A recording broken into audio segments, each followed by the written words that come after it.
Assalamualaikum warahmatullahi wabarakatuh. Perkenalkan, nama saya Raihan Abdillah selaku pembicara 1. Saya Ade Ananda selaku pembicara 2. Saya Nurul Aisyah selaku pembicara 3. Saya Jusmiar selaku pembicara 4. Perkenalkan, kami dari kelompok Pena Nusantara yang akan menyampaikan materi tentang struktur dan kaidah kebahasaan cerpen serta langkah-langkah mengonstruksi cerpen. Sebelum kami menyampaikan materi, izinkan kami berpantun. Burung merpati terbang tinggi. Hinggap sejenak di pohon baru. Pena Nusantara siap menginspirasi, Berbagi ilmu untuk maju bersama. Waktunya membahas materi.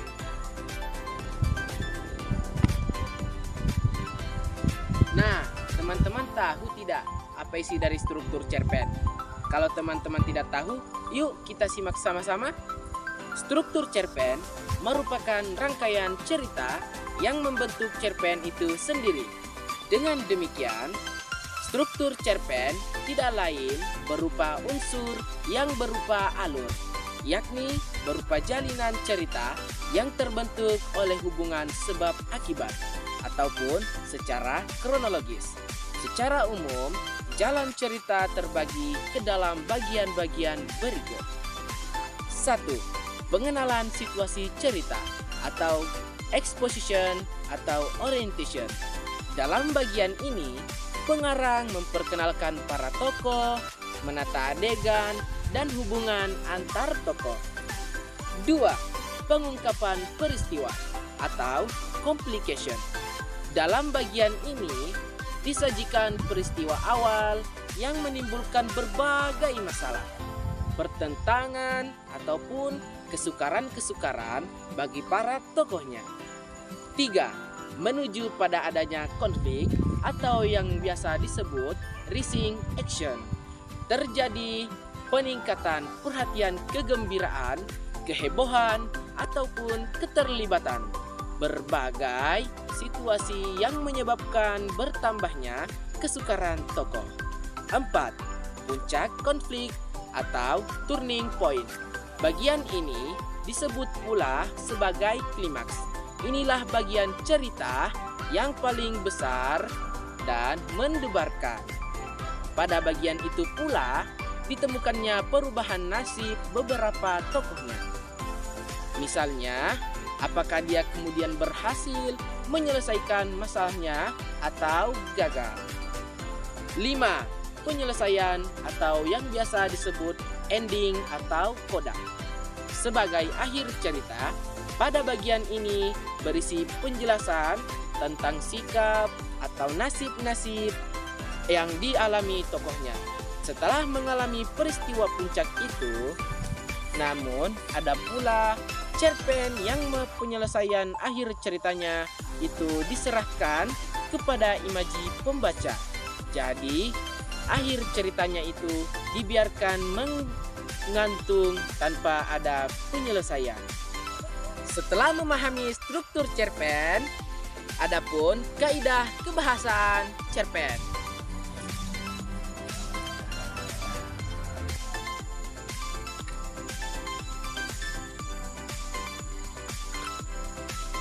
Kaidah kebahasaan cerpen atau cerita pendek seperti berikut.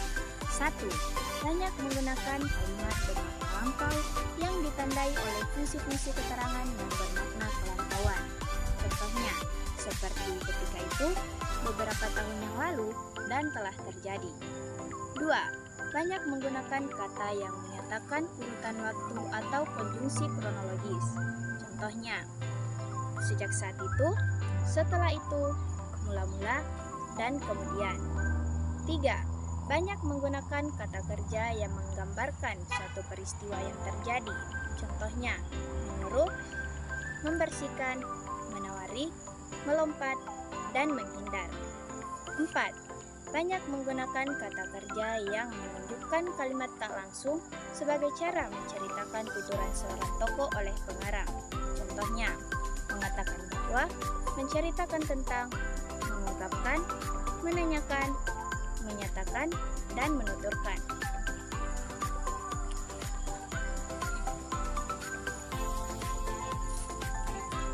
Lima, banyak menggunakan kata kerja yang menyatakan sesuatu yang dipikirkan atau dirasakan oleh tokoh.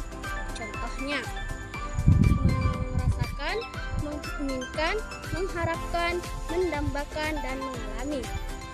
6. Menggunakan banyak dialog. Hal ini ditunjukkan oleh tanda petik ganda dan kata kerja menunjukkan tuturan langsung. Contohnya, yang pertama, Alam berkata, "Jangan diam saja, segera temui orang itu." Yang kedua, "Di mana keberadaan temanmu sekarang?" tanya Ani kepada temannya. Yang ketiga, "Tidak, sekali saya bilang tidak," teriak Lani. 7. Menggunakan kata-kata sifat atau descriptive language untuk menggambarkan tokoh, tempat, atau suasana. Contohnya, segala sesuatu tampak berada dalam kendali sekarang. Bahkan, kamarnya sekarang sangat rapi dan bersih. Segalanya tampak tepat berada di tempatnya sekarang, teratur rapi dan tertata dengan baik. Ia adalah juru masak terbaik yang pernah dilihatnya. Ahli dalam membuat ragam makanan timur dan barat yang sangat sedap. Ayahnya telah menjadi pencandu beratnya. Setelah mempelajari kaidah kebahasaan cerpen, adapun langkah-langkah mengonstruksi cerpen.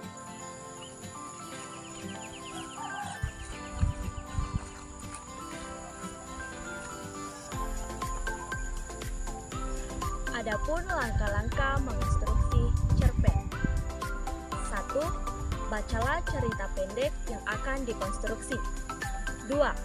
Tentukanlah fokus cerita yang akan dikonstruksi. 3. Catatlah kata-kata kunci yang berkaitan dengan topik. 4.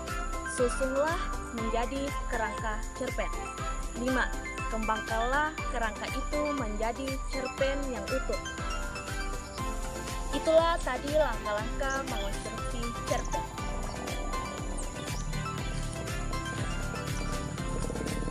Terima kasih teman-teman semua telah menyimak materi kami dari awal hingga akhir. Mari kita bersama-sama bangun pendidikan Indonesia agar menjadi nomor 1 di dunia. Karena kemajuan pendidikan Indonesia berada di tangan kita. Kami cukupkan materi singkat kami hari ini. Karena apa gunanya menjalin hubungan yang lama jika tak bisa saling menghargai dan memahami. Wassalamualaikum warahmatullahi wabarakatuh. Aye, aye, Captain! I can't hear you!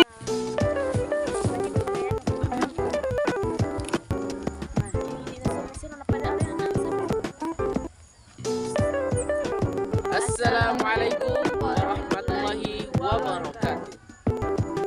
Perkenalkan, nama saya Raihan Abdillah selaku pembicara 1. Saya Diananda selaku pembicara 2. Saya Aisyah selaku pembicara 3. Saya Yusnia selaku pembicara 4. Perkenalkan, kami dari kelompok Bena. Sendiri Kumade.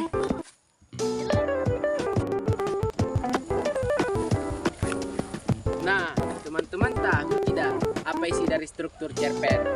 Kalau teman-teman tidak tahu, yuk kita simak sama-sama.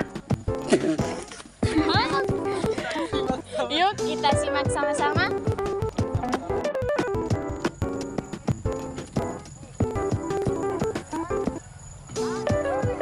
Kaidah kebahasan cerpen atau cerita pendek seperti berikut. Pertama, banyak menggunakan kalimat bermakna lampau yang ditandai oleh fungsi-fungsi keterangan yang bermakna kelampauan. Contohnya, seperti ketika itu, beberapa tahun yang lalu dan telah terjadi. Kedua,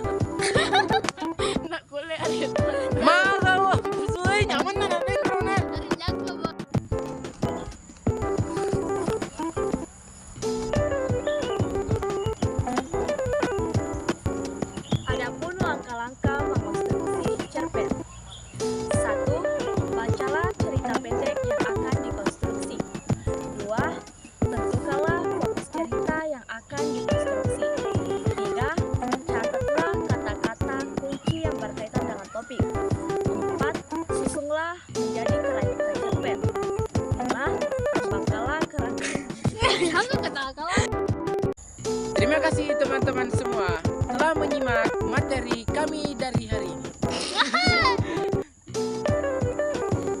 Awal hingga akhir.